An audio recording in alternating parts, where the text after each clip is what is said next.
أعوذ بالله من الشيطان الرجيم بسم الله الرحمن الرحيم إذا جاء نصر الله والفتح ورأيت الناس يدخلون في دين الله أفواجا فسبح بحمد ربك واستغفره إنه كان توابا آمنت بالله صدق الله المولانا العظيم وصدق رسوله النبي الكريم ونحن على ذلك من الشاهدين والشاكرين والحمد لله رب العالمين. وقال تعالى في شان حبيبه ومحبوبه إن الله وملائكته يصلون على النبي يا أيها الذين آمنوا صلوا عليه وسلموا تسليما. আমরা সকলে দিল থেকে দরুদ ইব্রাহিম পড়ব। আল্লাহুম্মা সাল্লি আলা মুহাম্মাদিন ওয়া আলা আলি মুহাম্মাদ কামা সাল্লাইতা আলা ইব্রাহিম ওয়া আলা আলি ইব্রাহিম ইন্নাকা হামিদুম মাজিদ।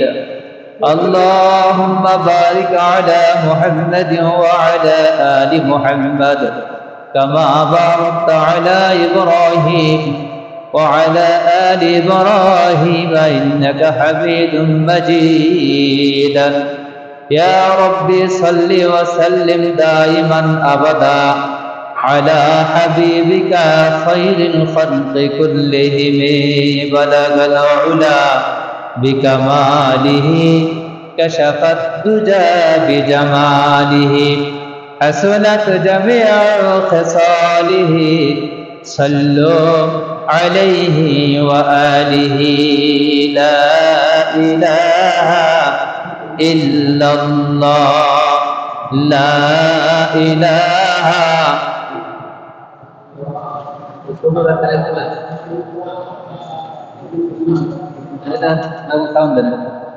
لا إله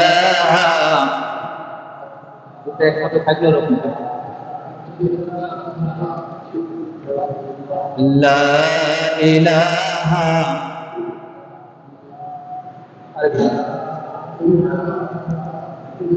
لا إله جر لا إله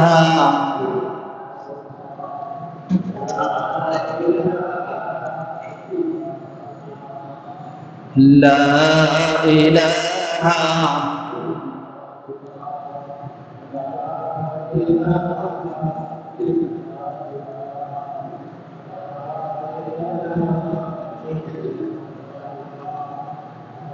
لا إله إلا الله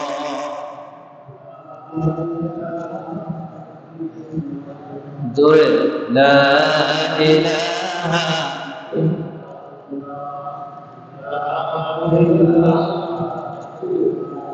নির্ভীক চিত্তে আজ তার পরাধীন নাই, সবার স্বাধীন বাংলার জমিন আলহামদুলিল্লাহ। এই জন্য দিন খুলে সে আল্লাহ তাআলার বরত্ব প্রকাশে আমরা জিকির করি লা ইলাহা ইল্লাল্লাহ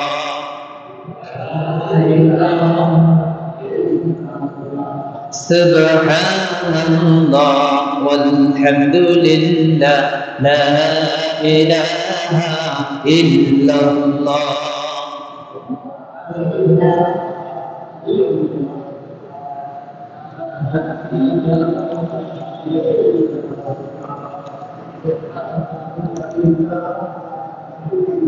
لا إله إلا الله محمد رسول الله সাল্লাল্লাহু আলাইহি ওয়াসাল্লাম।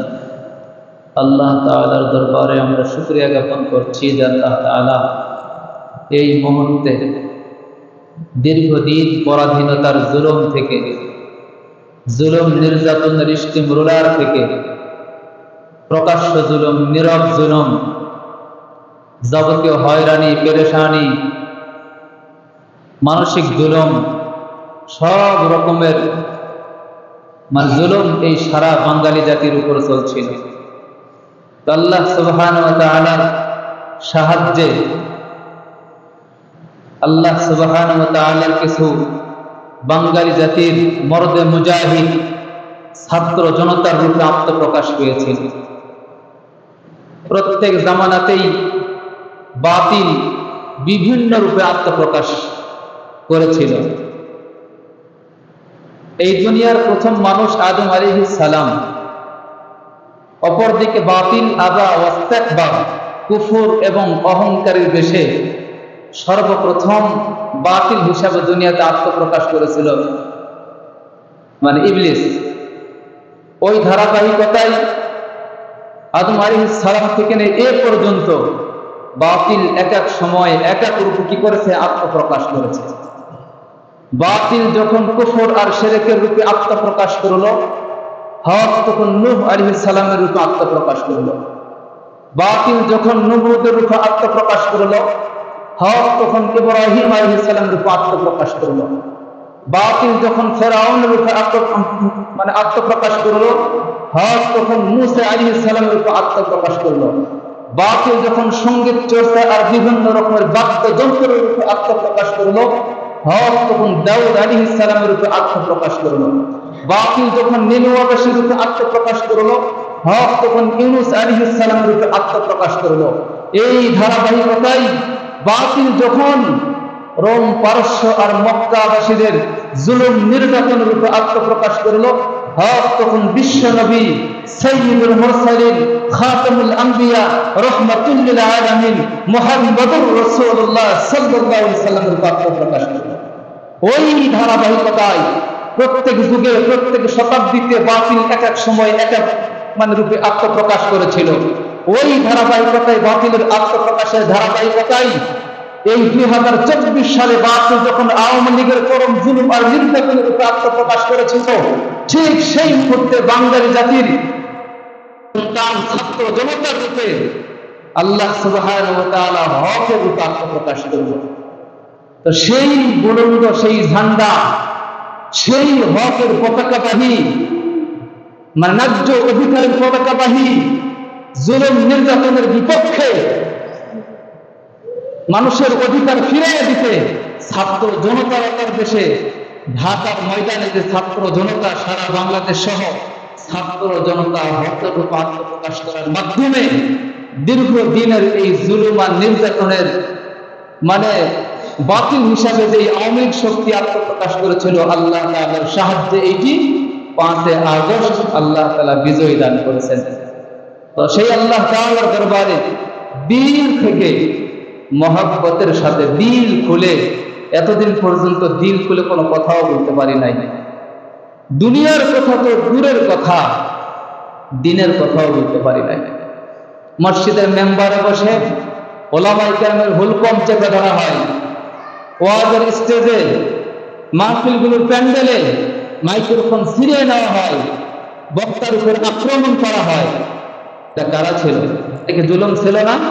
তো আল্লাহ সুবহানাহু ওয়া তাআলা ইন্নাল আরদা ইউরিসুহা মান ইয়াশাউ মিন ইবাদি, আল্লাহর এই জমিনের মালিক, আল্লাহর এই জমিনের ওয়ারিস তো আল্লাহ ওয়ালা বান্দাদের বানাবেন। সুবহানাল্লাহি ওয়া বিহামদিহি। শুধু একটু সময়ের অপেক্ষা। দেখেন, দীর্ঘদিনের জুলুম আর নির্যাতন, মানুষ যেন চতুর্দিকে নিস্তব্ধ, নীরব, নির্জন, নীরব জুলুম, প্রকাশ্য জুলুম, মানুষের উপর চতুর্মুখী জুলুম চলছিল। খাদ্য, বস্ত্র, স্বাস্থ্য, চিকিৎসা, বাসস্থান, মৌলিক চাহিদা থেকে মানুষকে কি করা হচ্ছিল? বঞ্চিত করা হচ্ছিল। মানুষের যাবতীয় চাহিদা থেকে বঞ্চিত করা হচ্ছিল। মানুষের ন্যায্য অধিকারগুলো হরণ করা হচ্ছিল। তা আল্লাহ সুবহানাহু ওয়া তাআলা বাতিল যখন সীমানা ওভারটেক করে, সীমানা যখন পেরিয়ে যায়, সীমানা পর্যন্ত যখন পৌঁছে, আল্লাহ তাআলা তখন ইতিপূর্বেও কোনো বাতিলকে ছাড় দেন নাই, বর্তমান যুগেও কাউকে ছাড় দিবেন না, যার বাস্তব নজির 5 আগস্ট। গত শুক্রবারে বয়ান করেছিলাম যে অতীত অতীতকালের ঘটনাগুলো থেকে শিক্ষা নেওয়া উচিত। বলেছিলাম তো, মনে রাখতে, অতীত থেকে শিক্ষা নেওয়া উচিত। তো বর্তমান যাদের এই অধঃপতন, যাদের এই পরিস্থিতি, দীর্ঘদিন আগে আল্লামা দেলাওয়ার হোসেন সাইদি রহমতুল্লাহি আলাইহি, আল্লাহ তাআলা তার কবরকে জান্নাতুল ফেরদাউস নসিব করেন, তিনি বলেছিলেন এমন একটা সময় আসবে এই বাতিল গরু ইঁদুরের গর্ত পাবে না ঢুকাবার জন্য। বাস্তব মিলেছে কথাগুলো? ওলামায়ে কেরাম এই মেহরাব থেকে কিছুদিন আগে বলেছিল মূর্তি বানানো যাবে না। সারা বাংলাদেশ এক যুগে একসাথে ওলামায়ে কেরাম মূর্তির বিরুদ্ধে আন্দোলন করেছিল। আল্লাহর কোরআন বয়ান করেছে প্রত্যেক শতাব্দীতে, প্রত্যেক যুগে, আগের জামানায় বিভিন্ন মানুষ মূর্তি এরকম তৈরি করে পরিণাম কি হয়েছিল ওই অতীতকালের ঘটনাগুলোর আলোকে বয়ান করেছিল যে কারো মূর্তি বাংলার জমিনে বানানো যাবে না। সেই কথা বলার কারণে অনেক ওলামায়ে কেরামের হুকুম চেপা করা হয়েছিল বা রুদ্ধ করা হয়েছিল, চাকরিচ্যুত করা হয়েছিল, কাউকে দেশান্তর করা হয়েছিল, কারো উপর জুলুম নির্যাতন, কাউকে গুম করা হয়েছিল, কাউকে খুন করা হয়েছিল। শত জুলুম আর নির্যাতনের ইস্তেমরুলার এই দ্বীনি তাওহীদি মানে ঈমানদার আমলদার ওলামায়ে কেরামের উপর এরকম ভাবে করা হয়েছিল। দেখেন কয়েক বছরের ব্যবধানে সেই মূর্তিগুলোর উপর চড়ে এই তাওহীদি জনতা কি করতেছে বলেন, কি করতেছে? তো তার ওলামায়ে কেরাম সেই কথাগুলো এই মেহরাব থেকে জাতির স্বার্থে বলে 100% সত্য, এটি মিথ্যা নয়। 2013 সালে 5 মে শাপলা চত্বরে ওলামায়ে কেরাম আন্দোলন করেছিল। সেই আন্দোলন এরকম ভাবে বাতিল শক্তির সর্বোচ্চ শক্তি প্রয়োগ করে এই আওয়ামী লীগ সরকার হাজারো লক্ষ ওলামায়ে কেরামকে নির্মমভাবে হত্যা করেছিল। আজ সেই ভিডিওগুলো যারা করেছিল তারাই বলতেছে এইভাবে মেরেছিলাম, এইভাবে মেরেছিলাম। দেখেন ভিডিওগুলো এতদিন ছিল না, মিডিয়াগুলো কি করেছিল, দালালি করেছিল। আজকে সব মানে প্রকাশ পাচ্ছে। আল্লাহর কোরআন বলে ইয়াউমা ইদিন তুহাদ্দিসু আখবারাহা ফামান ইয়া'মাল মিসকালা যাররাতিন খায়রান ইয়ারা ওয়া মান ইয়া'মাল মিসকালা যাররাতিন শাররান ইয়ারা। এই জমিন, এই মাটির তৈরি জমিন, এমন একটা দিন আসবে যাররা পরিমাণ কেউ নেক আমল করলে সেইটাও প্রকাশ করে দিবে, যাররা পরিমাণ পরিমাণ কেউ গুনাহ করলে, কেউ বদ আমল করলে ওইটাও প্রকাশ করে দিবে। আপনি ক্ষমতায় ছিলেন, আপনারা ক্ষমতায় ছিলেন, থাকার কারণে এতদিন পর্যন্ত আপনাদের অপরাধগুলো প্রকাশ পায় নাই। কিন্তু দেখেন সময়ের ব্যবধানে সব অপরাধগুলো প্রকাশ পেয়েছে। কি মনে করেন আল্লাহর জমিনে এইভাবে গাদ্দারি করবেন, জুলুম করবেন, অবিচার করবেন, মানুষের শাসনের নামে শোষণ করবেন, মানুষের অধিকার ফিরিয়ে দেওয়ার নামে হরণ করবেন, আল্লাহকে ছাড় দিবে নাকি? আল্লাহ ছাড় দিবে? ছাড় দিবেন না। ওয়ামাকারু ওয়া মাকারাল্লাহ আল্লাহু খায়রুল মাকিরিন। বান্দা তুমি কত মক্কর জানো, তুমি কত চালবাজি জানো, তুমি কত কৌশল জানো, আমি আল্লাহ তাআলা তোমার সৃষ্টিকর্তা, আমি আল্লাহ তাআলা তোমার খালিক, আমি আল্লাহ তাআলা তোমার মালিক। এই জমিনের মালিকের আমি আল্লাহ, সব কিছুর মালিকানা আমি আল্লাহ। আমি আল্লাহ তোমাদের চাইতে কৌশল বেশি জানি। আপনি 15 বছর পর্যন্ত কৌশল করে যত মানুষকে গুম করেছেন, যত মানুষকে হত্যা করেছেন, যত মায়ের বুক খালি করেছেন, যত স্ত্রীকে বিধবা করেছেন, যত সন্তানকে এতিম করেছেন, কত বোনকে দায়হারা করেছেন, কত মায়ের বুক খালি করেছেন, সবগুলো এখন আস্তে আস্তে প্রকাশ পাচ্ছে, পাচ্ছে না? সব জুলুমেরই অবসান ঘটবে, শুধু একটু ধৈর্য। শুধু কি তাই?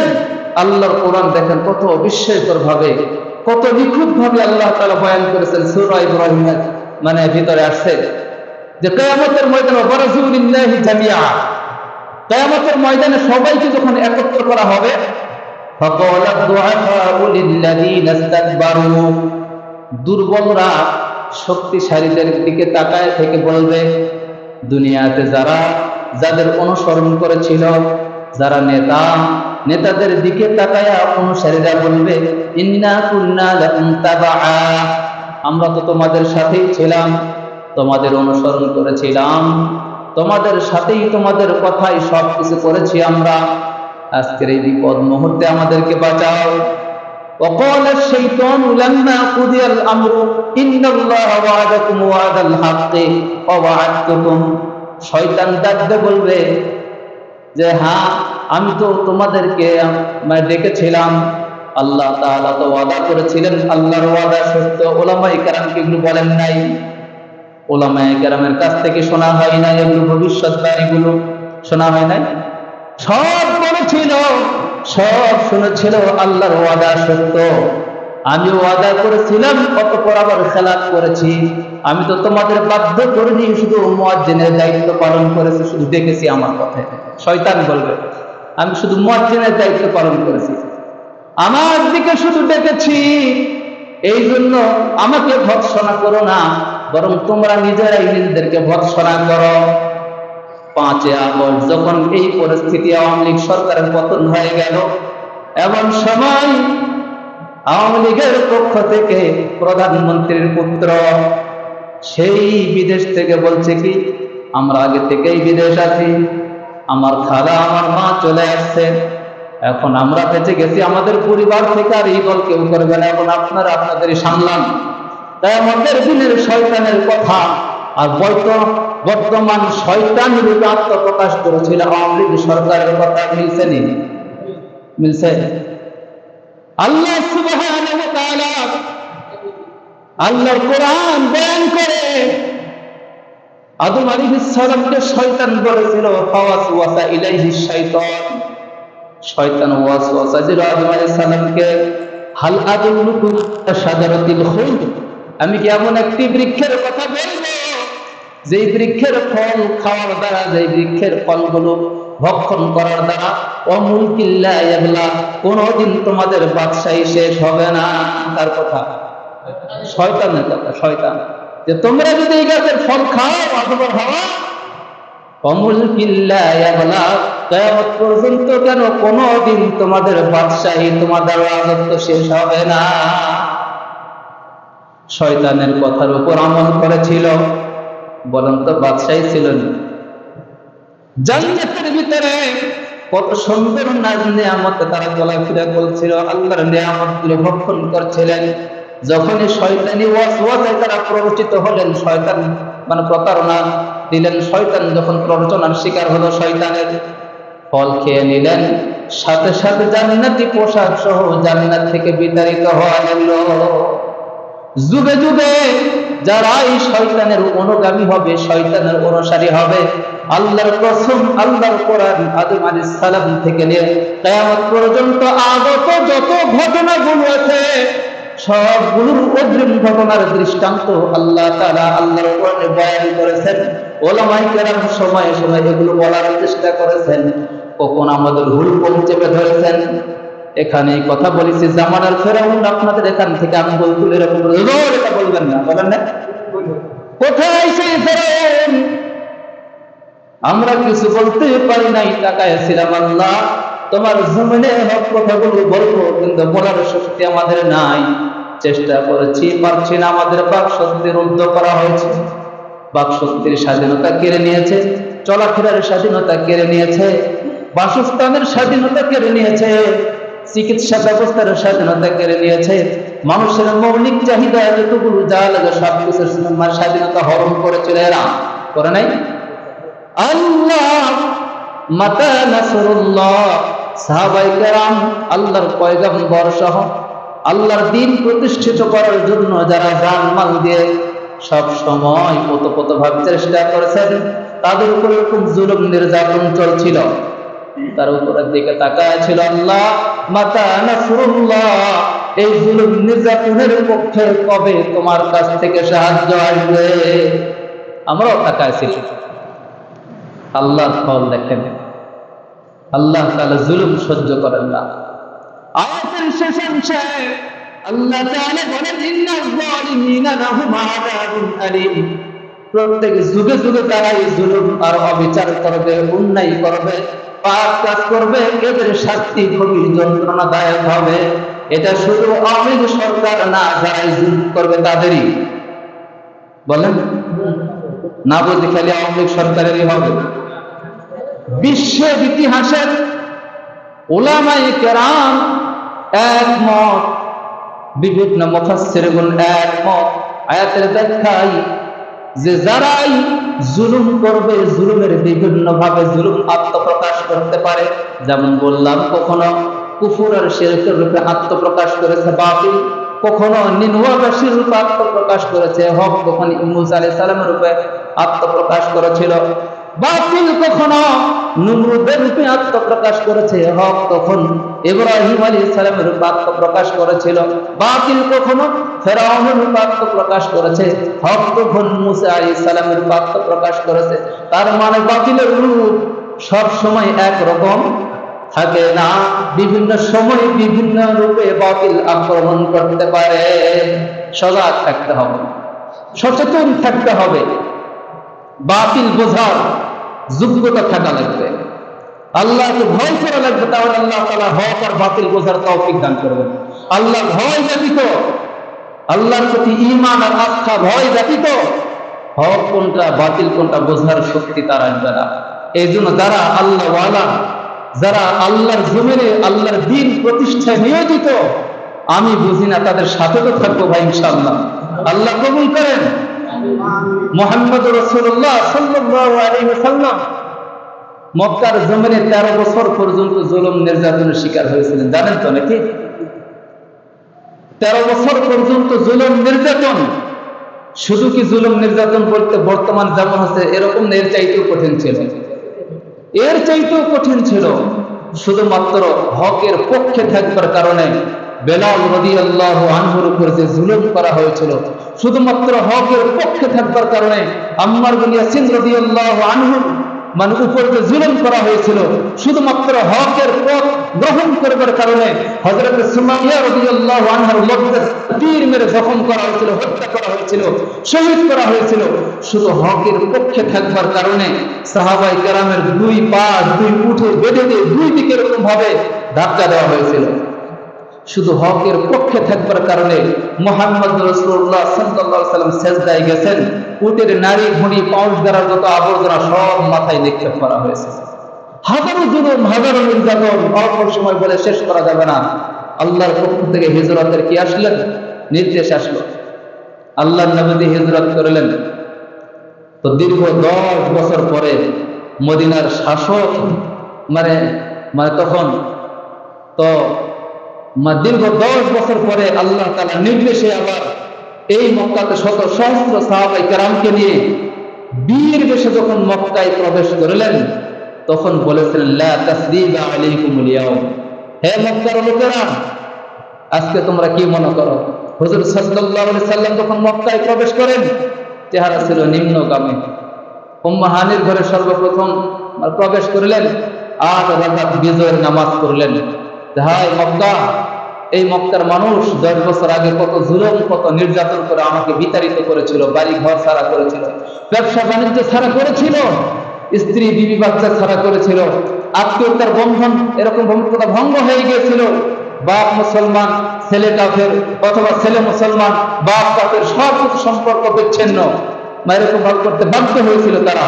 এই মক্কায় আজকে তারা বাহাদুরির বেশে বিজয়ের বেশে যখন প্রবেশ করলেন, আল্লাহর নবীজি সর্বপ্রথম 8 রাকাত বিজয়ের নামাজ পড়েছিলেন। মির্জাপুরবাসী কি সেই নামাজ পড়ার তৌফিক হয়েছে? শুকরিয়া, আলহামদুলিল্লাহ, আল্লাহ তাআলা কবুল করেন। এই বিজয় আল্লাহ তাআলার পক্ষ থেকে। আল্লাহর কোরআন বলেন, ইযা জাআ নাসরুল্লাহি ওয়াল ফাতহু, আল্লাহ তাআলা বলেন যখন দেখবে আল্লাহর সাহায্য আসবে এবং বিজয় অর্জন হয়ে গেছে। আল্লাহর সাহায্য আর বিজয়।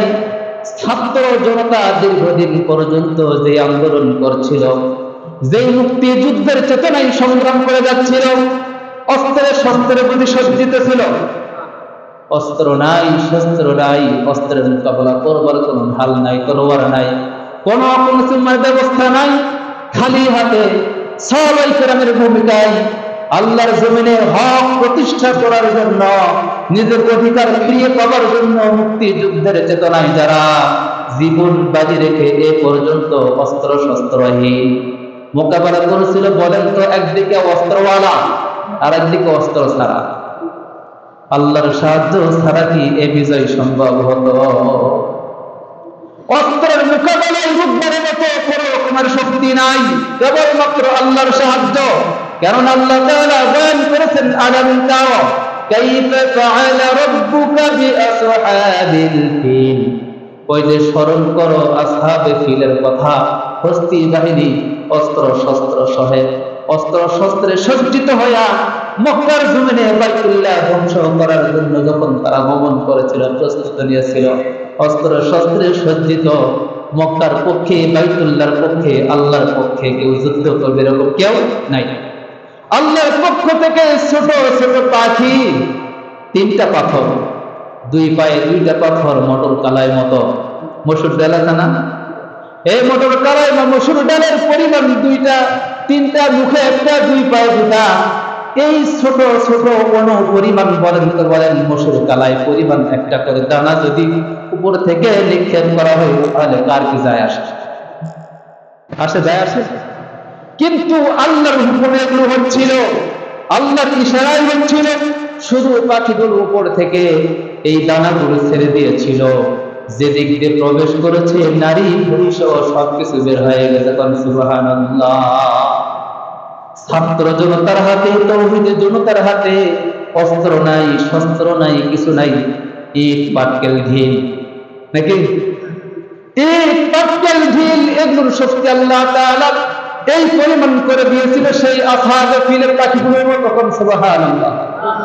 তায়রান আবাবিল, ঝাঁকে ঝাঁকে ঝাঁকে ঝাঁকে এরকম ভাবে পাখি প্রেরণ করে আল্লাহ তাআলা সেই আবহাওয়া বাহিনীর মোকাবেলা করেছিলেন। এমনি ভাবে সারা বাংলাদেশের ছাত্র জনতা, আমাদের কলিজার টুকরা, দেশের ভবিষ্যৎ প্রজন্ম, আল্লাহ তাআলা এদেরকে কবুল করেন, আমিন বলেন।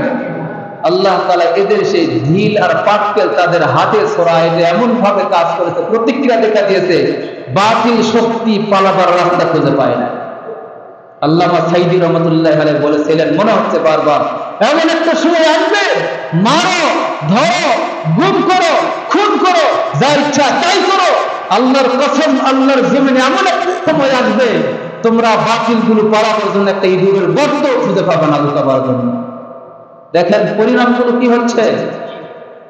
এ থেকে শিক্ষা নেওয়া উচিত, যেই জালেমবাজ স্বৈর শাসক সরকার এবং সরকারের দোসরগুলো অত্যাচার জুলুম নির্যাতন করবার কারণে আজকে বিতাড়িত, ঘর হারা, বাড়ি হারা। গত সপ্তাহেও বলেছিলাম, স্বৈর শাসকের আমলেই যে বাংলার জমিনে আমার ভাই ঘরে ঘুমাইতে পারতেছে না, কোনো অপরাধ নাই, শুধু হকপন্থী বা ডানপন্থী, এটাই অপরাধ, অন্য কোনো অপরাধ নাই।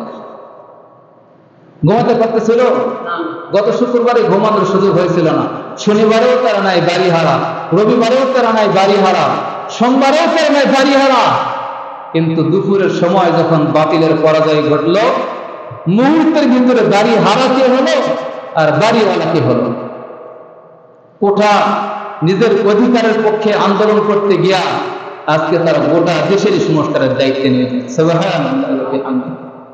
قل اللهم مالك الملك تؤتي الملك من تشاء وتنزع الملك ممن تشاء وتعز من تشاء وتذل من تشاء بيدك الخير। আল্লাহ তাআলা সকালের বাদশাকে বিকেল বেলা ফকির বানাইছে, আর বিকেলের ফকির গুলোকে সকাল বেলায় সিংহাসন দান করেছে। সুবহানাল্লাহ। আবু হানিফা রাহমাতুল্লাহি আলাইহি সম্ভবত প্রশ্ন করা হয়েছিল, লক্ষ লক্ষ জনতার দেশে, মানে এরকম ভাবে লক্ষ লক্ষ জনতার উপস্থিতিতে একটা কনফারেন্সের আয়োজন করা হচ্ছে, প্রশ্নোত্তরের পর্ব। এই প্রশ্নোত্তরের পর্ব বাতিল আর হক। বাতিল প্রশ্ন ছড়ছে যে আমার 3টা প্রশ্নের জবাব যারা দিতে পারবে, তো তাহলে আজকে আমি তাদের মত, মানে তাদের পথ আমি গ্রহণ করব। কেউ গ্রহণ করে না তাদের চ্যালেঞ্জ। আবু হানিফা রাহমাতুল্লাহি আলাইহি বলেছেন, আমি গ্রহণ করবো ইনশাআল্লাহ। তো যতগুলো প্রশ্ন করেছিলেন তার মধ্যে একটি হলো, আবু হানিফা রাহমাতুল্লাহি আলাইহি যখন ছাত্র মানুষ, লক্ষ লক্ষ জনতা, স্টেজের সামনেই উনি আছেন, স্টেজের উপর থেকে পাদ্রী, খ্রিস্টান পাদ্রী, বাতিল ধর্মের পাদ্রী প্রশ্ন করছে যে তোমার আল্লাহ এখন কি করছে, জবাব দাও, বলেন তো আপনারা পারবেন, আল্লাহ কি করছেন? কি আল্লাহকে দেখা যায়? আল্লাহ এখন কি করছেন এটা কি বলা সম্ভব? কেউ জবাব দিচ্ছে না। তো আবু হানিফা রাহমাতুল্লাহি আলাইহি ছোট্ট বাচ্চা বলেন, আমি জবাব দিব। তো বলতেছে লক্ষ লক্ষ জনতা এখন তার দিকে তাকায় আছে, আরে এখানে এত বড় জ্ঞানী আছে মুসলমানদের এত বড় বড় ওলামাই কেরাম কেউ জবাব দেয় না, জবাব খুঁজে পায় না। আরে ছোট্ট বাচ্চা কি জবাব দিবে? তো সাথে সাথে বলছে যে আমি জবাব দিব, তবে জবাব তো এখান থেকে দেওয়া যায় না। যিনি জবাব দিবে তিনি উপরে থাকবেন, আর যিনি শুনবেন তিনি নিচে থাকবেন। মা আপনি ওই চেয়ারে ছেড়ে নিচে আসেন। হ্যাঁ, উপস্থিত জনতার সামনে যেহেতু কথাবার্তা হচ্ছে, এখানে তো অস্বীকার করার মানে কোনো বিষয় নেই, কারণ নাই। স্টেজ ছেড়ে দিয়ে তিনি নিচে আসলেন, চেয়ার ছেড়ে, প্রধান সিংহাসন।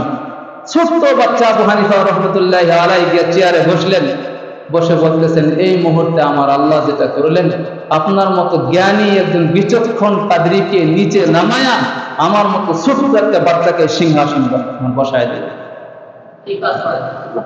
আমার আল্লাহ এই কাজটাই করলেন বর্তমান।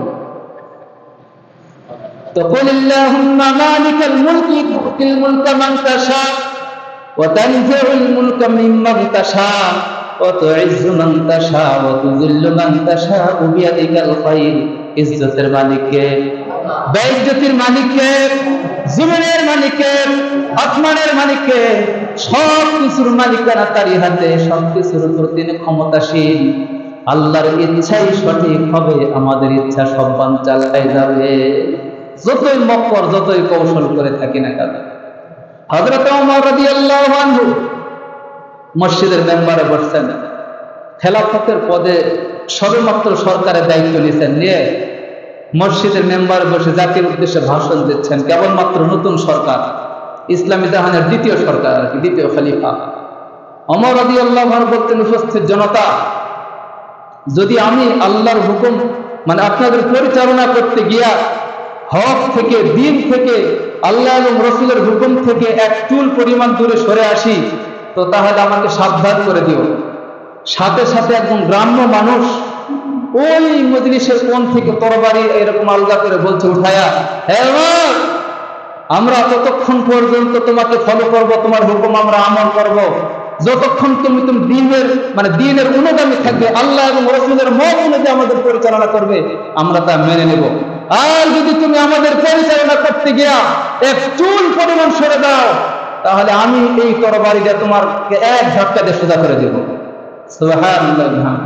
ওমর রাদিয়াল্লাহু আনহু বলেন যে আল্লাহু আকবার। সাথে সাথে ওই গ্রাম্য মানুষের বিরুদ্ধে তিনি সরকারের দায়িত্ব পেয়ে পুলিশকে লেলিয়ে দেন নাই, প্রকাশ্যভাবে ও আমার লজ্জিত করলো সবার সামনে, ওর একটু ব্যবস্থা নাও। মনে হয় প্রকাশ্যে বলেন না, গোপনে বলেছিল বুঝি নাকি? আর এই মুহূর্তে যদি কোনো শিশু লীগের সামনে, শিশু লীগ জায়গাদারি মানে এমন ভাবে বাতিল শক্তি চতুর্দিকে জাল বিছায়া নিয়েছিল, শিশু লীগ পর্যন্ত তাদের সীমানা ছড়ায় গেছে প্রাইমারি লেভেল। এই শিশু লীগের সামনে জ্ঞানী গুণীজন কথা বলতে পারে না, জুলুমের রাজ কায়েম করেছিল সব জায়গায়, সর্বমহলে। আল্লাহ তাআলা বরদাস্ত করেন নাই। আশা করি ইনশাআল্লাহ ভবিষ্যতে আর এরকম করার কেউ দুঃসাহস দেখাবে। তো ওমর রাদিয়াল্লাহু আনহু মানে কোন পুলিশকে লেলিয়ে দেন নাই যে ওরা একটু জব্দ করো, পরে ওরা একটু গুম করো, ওরা একটু হয়রানি করো, পেরেশানি করো, এরকম করে বলেন নাই। ওমর রাদিয়াল্লাহু আনহু তাকে কথা বলার স্বাধীনতা দিয়েছেন, মানুষের অর্থনৈতিক স্বাধীনতা দিয়েছেন, রাজনৈতিক স্বাধীনতা দিয়েছেন, মানব জীবনের প্রত্যেকটা ধাপে ধাপে তাদের স্বাধীনতা দিয়েছেন। যখনই তাদেরকে মানে ন্যায্য অধিকার এবং স্বাধীনতা দিয়েছেন, ফলাফল কি হয়েছে দেখেন। পারস্য বসে পারস্যের সম্রাট থরথর করে কাঁপে। আরে মক্কার বুকে আবার কোন রাজনীতি শুরু হলো, যাদের ভয়ে আমরা হাজার হাজার কিলোমিটার দূরে এরকম মজবুত দুর্গের ভিতরে থেকে থরথর করে কম্পন সৃষ্টি হয়। যাও তো কি করে আসো, যাচাই বাছাই করে আসো, দেখে আসো আসলে ঘটনা কি। কিছু প্রতিনিধি পাঠায় দিলেন, মানে পারস্যের মানে পক্ষ থেকে কিছু দূত মানে মদিনার উপকণ্ঠে প্রবেশ করলেন ভোরবেলা। তো মদিনার লোকগুলোকে জিজ্ঞাসা করে যে ভাই তোমাদের সরকার কোথায়? তো মদিনার লোকেরা বলতেছে যে আমাদের তো কোনো সরকার নাই, তবে আমাদের একজন খাদেম আছেন, আমিরুল মুমিনিন ওমর রাদিয়াল্লাহু আনহু, বলতেছে আমরা তার সাথে দেখা করতে আসছি। বলতেছে ভাই তোমরা এই সময় তাকে মদিনাতে পাবে না, তোমরা যদি তার সাথে সাক্ষাৎ করতে চাও হয়তো বা মদিনার উপকণ্ঠে থাকতে পারো, কেননা আল্লাহর নবীর এই সাহাবী নতুন সরকারের কাজ হলো সারা রাত্র মানুষের দ্বারা দ্বারা ঘুরে ঘুরে মানুষের মানে প্রত্যেকটা প্রতিনিধির, প্রত্যেকটা প্রজার, প্রত্যেকটা মানে বাসিন্দাদের খোঁজ খবর নেন কে কোন সমস্যায় আছে, তার কি অবস্থা, হালচাল বোঝার জন্য রাতের আধারে তিনি ঘোরেন। তো আপনি যদি তার সাথে সাক্ষাৎ করতে চান, আপনারা ওই মদিনার উপকণ্ঠে আপনারা পেতে পারেন, যান। হ্যাঁ, তারা 1 পা 2 পা করে মদিনার উপকণ্ঠে গিয়া দেখে একদম সকাল হয়ে গেছে, সূর্য মোটামুটি 1-1.5 হাত উপরে উঠে গেছে। দেখে যে মরুভূমির ময়দানে জুব্বা খুলে মাথার নিচে দিয়া তরবারি একটা মাথার কাছে নাক ডেকে ঘুমাচ্ছে, আর শরীর থেকে যেহেতু রোদ এসে শরীরে পড়ছে, সিপসিপ করছে, আর ঘাম ঝরে ঝরে বালু ভিজে যাচ্ছে। তো একজন লোক দেখায় দিলে যে ইনি আমাদের খাদেম আমিরুল মুমিনিন ওমর রাদিয়াল্লাহু আনহু। সাথে সাথে আগন্তুক ব্যক্তিগুলো বলছে আল্লাহু আকবার। কিং কর্তব্য বিমূঢ় হয়ে হযরত বিশ্বয় তাদের দিকে তাকায় রইলেন আর বললেন, আমিরুল মুমিনিন, আশ্চর্য, মানে আপনার ব্যবহার, আপনার উঠে বসে, আপনার অবস্থা দেখে আমরা আশ্চর্য হই। আমাদের রাজারা, আমাদের বাদশারা, কত প্রহরা, সেনাবাহিনী, পুলিশ, র্যাব, চিতা, কুবরা, কত রকমের বাহিনী দিয়া ব্যারিকেড প্রটোকল করে রাখা হয়েছে, তারপরও ঘুম আসে না, কে কোন দিক দিয়ে বুঝে মেরে দেয়। আর আপনি অর্ধ পৃথিবীর শাসক, কোন প্রহরা নাই, কোন পাহারা নাই, কোন পুলিশ নাই, কোন আনসার নাই, র্যাব নাই, কুবরা নাই, চিতা নাই, কেউ নাই। আপনি আরামে নির্বিঘ্নে, বালিশে নাই, কিচ্ছু নাই, বিছানা নাই, গায়ের জুব্বাটা খুলে মাথায় দিয়ে আপনি এরকম হয় বালির উপর ঘুমাচ্ছে, আরামে ঘুমাচ্ছেন, কোনো টেনশন নাই, কোনো পেরেশানি নাই। আর আমাদের বাদশা এত নিরাপদে থাকার পরও ঘুম আসে না, পার্থক্য কোথায়? তারা জনগণের ট্যাক্স নিয়ে, টোল নিয়ে জনগণের অধিকার ফিরে দেয়। কি আমরা বুঝি ফিরে পেয়েছিলাম 15 বছর? গত 2 দিন আগে আসরের নামাজে ঠিক মানে এই জাতীয় বিষয়গুলো মাথায় আসছে। আসরের নামাজে সম্ভবত নামাজে দাঁড়ানোর আগে এই বিষয়গুলো মাথায় আসছে। বলেন তো, মাথায় যদি আসে নামাজ হবে? 2 রাকাত নামাজকে 4 রাকাত মনে করে সালাম ফিরাই দিছি ডান দিকে, সাথে সাথে আল্লাহু আকবার। গোটা মসজিদের একজন মুখ বন্ধ রাখে না, সবাই আল্লাহু আকবার জোরে বলছে, আল্লাহু আকবার। দিলটা ভরে গেল যে ইমামের ভুল কেউ বরদাস্ত করতেছে না। এই চেতনা, এই মন মানসিকতা শুধু মসজিদে নয়, মসজিদ থেকে বের হয়ে জীবনের প্রত্যেকটা ঘাটে ঘাটে, জীবনের প্রত্যেকটা আঁকে বাঁকে, ডানে বামে, সামনে পিছে সব জায়গাতে যদি সোচ্চার হন, আশা করি বাতিলের যে দোসরগুলো আছে কোন দিক দিয়ে পালাবে কোনো হোঁশ পাবে না। কথা বলেন ঠিক কিনা? কিভাবে আমরা আমল করবো? তো শয়তান সেই দিন আল্লাহ তাআলার দরবারে চ্যালেঞ্জ করেছিল, ফাবিমা আগওয়াইতানি লাআকুদান্না লাহুম সিরাতাল মুস্তাকিম। আল্লাহ তোমার ডানপন্থী বান্দা যারা, আল্লাহ পথের প্রেমিক যারা, আল্লাহ তোমার হুকুমের আহকামগুলো পালন করবে যারা, তোমার বান্দা বলে বিবেচিত যারা, এই পথে যারা থাকবে, আমি মাঝখানে সোজা হয়ে দাঁড়ায় যাব মাঝপথে, সিরাতে মুস্তাকিমের মাঝখানে দাঁড়ায় যাব। বলে কি করবা? সুম্মা লাআতিয়ান্নাহুম মিন বাইনি আইদিহিম ওয়া মিন খালফিহিম ওয়া আন আইমানিহিম ওয়া আন শামাইলিহিম। আমি সিরাত মুস্তাকিমের মাঝপথে দাঁড়ায়া ডান দিক থেকে, বাম দিক থেকে, সামনের দিক থেকে, পিছন দিক থেকে, চতুর্মুখ থেকে আক্রমণ আর ষড়যন্ত্র চালায়া তাদেরকে জাহান্নামে নিয়ে যাবো। শয়তানের কয় দিক বলেন? শয়তানের 4 দিক। যত বাতিল শক্তিগুলো পৃথিবীর শুরু থেকে নিয়ে এ পর্যন্ত আল্লাহর জমিনে বাতিল শক্তির প্রচার প্রসার করতে চেয়েছিল, কয় দিক থেকে? 4 দিক থেকে। যত রকমের কৌশল হতে পারে, আয়না ঘর থেকে শুরু করে নেয়া। নাম শুনেছিলেন কখনো? আল্লাহু আকবার। আয়না ঘরে মরহুম গোলাম আজম রহমতুল্লাহি আলাইহির এক পুত্র সুযোগ্য সাহেবজাদা, যোগ্য মানুষ ছিলেন, শুধুমাত্র একজন হকপন্থী মানুষের পুত্র হওয়ার কারণে ওই যোগ্য আসন থেকে গ্রেফতার করে দীর্ঘ 10 বছর পর্যন্ত তারে সেই আয়না ঘরে রাখা হয়েছিল। মানে আর এক ভাই মীর কাশেম আলী মানে রহমতুল্লাহ আলাইহির ছেলে, সম্ভবত ব্যারিস্টার, কি নাম জানো? সম্মান নাকি জানান? তো আল্লাহ এই ভাই পিরুকে দীর্ঘদিন পর্যন্ত 10 বছর, 12 বছর, 15 বছর পর্যন্ত আয়না ঘরে বন্দি করে রাখা হয়েছে। আরো নাম প্রকাশে এখনো আমরা জানি না, আরো কত দেখা আল্লাহ ভালো জানে।